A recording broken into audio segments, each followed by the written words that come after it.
I was once a Springsteen hater too. Shame to admit it now, but so why was I a hater? Well, it wasn't his butt. I mean, it wasn't not his butt, but it was the voice. It was his voice. To fans, the voice is iconic. It's somewhere between maybe Van Morrison and a Muppet. But to haters, that voice is like exploding tires. It's like grandma singing Happy Birthday after 50 years of smoking cools. It's like if the La Brea Tar Pits were given a microphone and a copy of Steinbeck's Mice and Men and said, here, go on The Voice. Without a doubt, I'm certain that's what divides people about Bruce. And before I go any further, give me 10 seconds to show you my love. In the day we sweat it out in the streets of a runaway American dream. At night we ride through mansions of glory and suicide machines. Was that 10 seconds? Yes? No? Well, whatever it is, we're all that much closer to the end of our lives. So I did recently feel this deep, unholy, gut-wrenching, searing disappointment when I finally saw the Boss in concert. It was a great concert. I'll get to that story later. But this is the record that finally turned it all around for me, Nebraska. But not on account of its opening lyric. Well, they blew up the chicken man in Philly last night. Yeah, they blew up his house too. That just threw me off, but I was intrigued, especially when I found out that the Chicken Man was a real guy and he really blew up. So let's go back to the 90s, and I had this friend Carolyn, and one day she hands me 1982's Nebraska on CD, and she says, this is where you start with Springsteen. So that night, I put on these big 90s headphones with a coil wire and everything, and a song came on halfway through the record that changed me forever. Highway Patrolman. Damn.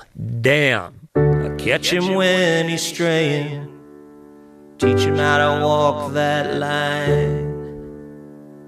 Man turns his back on his family, he ain't no friend of mine. This record, it's all about stories. That's why it's such a great entry point. It's based around this book by Howard Zinn, A People's History of the United States. Here's my thesis. On the face of Springsteen, you got the working class plight of the fallacy of the American dream. But the core, the root, the nexus of Bruce Springsteen's songs is death. Nebraska proved that the Boss was one hell of a storyteller, albeit a violent one to me, but I kept just waiting to hear a song about De Niro and Scorsese's Taxi Driver. Hey, mister, are you talking to me? I've been working all night in New York City. I'm driving a taxi, I kick over the TV. So many songs are murder ballads of violence and loss. Or at least tangential. This is an oral portrait of how the West was lost.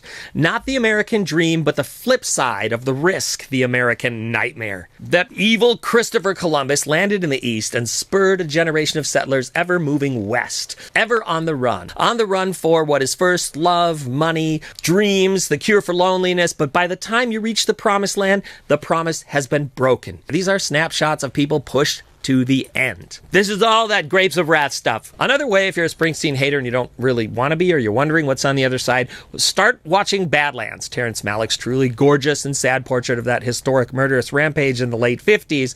From the town of Lincoln, Nebraska, with a sawed-off 410 in my lap, through the Badlands of Wyoming, I killed everything in my path. This record's a bummer? Yes, it's a bummer. But it's a bummer in the same way that The Godfather is a bummer, or Bonnie and Clyde. In America, as it's developing its short-lived mythology, we're drawing hero narratives from the ideals of bad people. And to what end? Why do we mythologize Al Capone or mobsters like Phil the Chicken Man Testa, who was killed when a nail bomb blew up in his house? A nail bomb. Nail bomb. That's a great song title. If it were me writing Nebraska, nails from the sky, nails in the ground, a nail bomb coming down, nail bomb. Like I said in the beginning, until I gave Nebraska a chance, the Boss sounded like McGruff the crime dog in a vest barking into a microphone. And that's coming from me, the son of a machinist whose dad really does growl that way. I think it comes from yelling over machines your whole life. Actually, now that I think about it, that's the voice. It's like in his songs, Bruce is working on an assembly line and he's telling us the hardships of his character's life, but having to yell it over factory machines all day. You'd be yelling too. Wow. So back to my story. I spent a week entranced by the Nebraska record. I would put it on and I'd fall asleep, and then I would always get awakened by at the end of State Trooper 6 songs in. I was like, why is such a low-key record have a frickin' scream in the middle of it? Because of Frankie Teardrop. Frankie Teardrop, Frankie ain't got enough money, Frankie's getting evicted. Let's hear it for Frankie. Let's hear it for Frankie. That inspired State Trooper. There's this 70s New York, new wave, no wave, whatever musician, Alan Vega. Alan Vega in Frankie Teardrop screams bloody murder at the end of this song. Frankie Teardrop's 10 minutes long instead of 3, which State Trooper is. To break aside, Frankie Teardrop is like one of the scariest songs I've ever heard. It freaks me out. So after the first week, I return Nebraska to Carolyn, and she gives me the river, and she says, now listen to this. And that's what I always tell people when I try to convert them. Start at Nebraska, then go to the river, and then try Asbury Park, and then Born to Run. Whatever you do, don't start at Born in the USA. That record is a good part of the reason people who don't dig the boss don't dig the boss. Aside from Born in the USA being the first American CD ever manufactured, it also marked a time when labels were stretching the album cycle from 1 year to 2 years, and they would push the record more, and that would give people more time to get sick of an album with a guy's butt on the cover. So I get it. Nothing turns people off more than marketing. That said, buy my book right here. So The River's title track is about Bruce's sister Jenny. I got a job working construction for the Johnstown Company, but lately there ain't been much work on account of the economy. And there were 50 tracks recorded for this sucker, and 20 that made the record. It's a double record that was originally called Ties That Bind. But the tune that got me on this record was Point Blank. Now, in Lee Marvin's movie Point Blank, there is, of course, a crime, stolen money, and a violent showdown. In Point Blank, there's love, but it's over, and all that's left is hard luck and hard living. I was gonna be your Romeo, you were gonna be my Juliet. These days you don't wait on Romeos, you wait on that welfare check. I mean, the river is goth Americana, American Gothic. Goth Americana, American Gothic. And there's, of course, a prison song, Jackson Cage, about Jackson State Prison in Michigan. The original version is about two lovers who go to jail. And then Springsteen rewrote it where just the dude goes to prison and the lady is stuck in the prison of her life without him. And talk about sadness. Wreck on the Highway is all implied death and metaphoric death. In Cadillac Ranch, more death. More death. Well, buddy, when I die, put my body in the bag, drive me to the junkyard in my Cadillac. Cadillac Ranch ends up with me wondering, is he singing about a hearse? So there's this singular character, and it kind of exists from record to record to record. Who is this character? I believe that this character is a city, Asbury Park itself. So Bruce is born here in 1949, and the once booming tourist town for New Yorkers has begun to decline. And as he grows up, more and more people are leaving and places are closing. So what is permeating Bruce Springsteen's observations on the world, his world of Asbury Park as a kid in his formative years, is decline. Greetings from Asbury Park, which I bought used on cassette, is the boss's most literary stuff. He's trying to cram in as many words into his song in case he doesn't get his recording contract renewed, which was a real fear of his.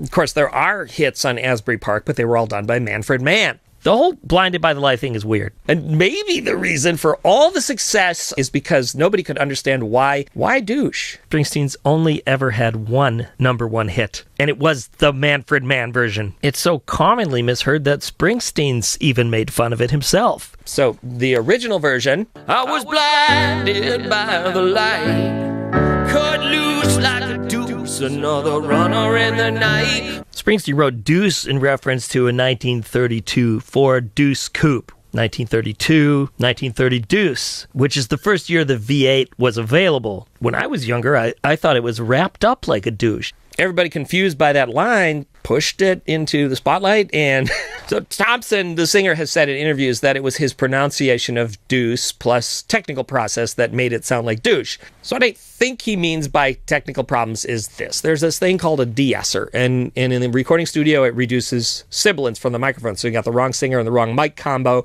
You got to turn the de-esser on, but if you turn it on too hard, an S can sound like a th or a sh sometimes, and I think that's why it ended up sounding like douche. some studio crap. So earlier I was talking about how I saw the boss finally for the first time in 2016, and it could just be that it was in an arena, and I love hearing that live stuff in the 70s that was recorded in smaller clubs. In February 29th, 2016, St. Paul, Minnesota, the River Tour. I could only afford a seat to this Springsteen concert way up 300 feet or whatever high up in the sky, but I was amped. But man, when Bruce came out singing, I remembered of the barking dog in the denim vest. Rah, rah, rah! It took me a minute to get adjusted and to tell the younger me, it's okay, we love Bruce now, younger me. He's just yelling over machines. He's just yelling over machines, people! Most of us will never meet the artists that we love. So the whole relationship is sort of one-sided. And the worst is when we judge others or even judge ourselves if something that you absolutely adore doesn't jive with you in a little tiny thing. The live show is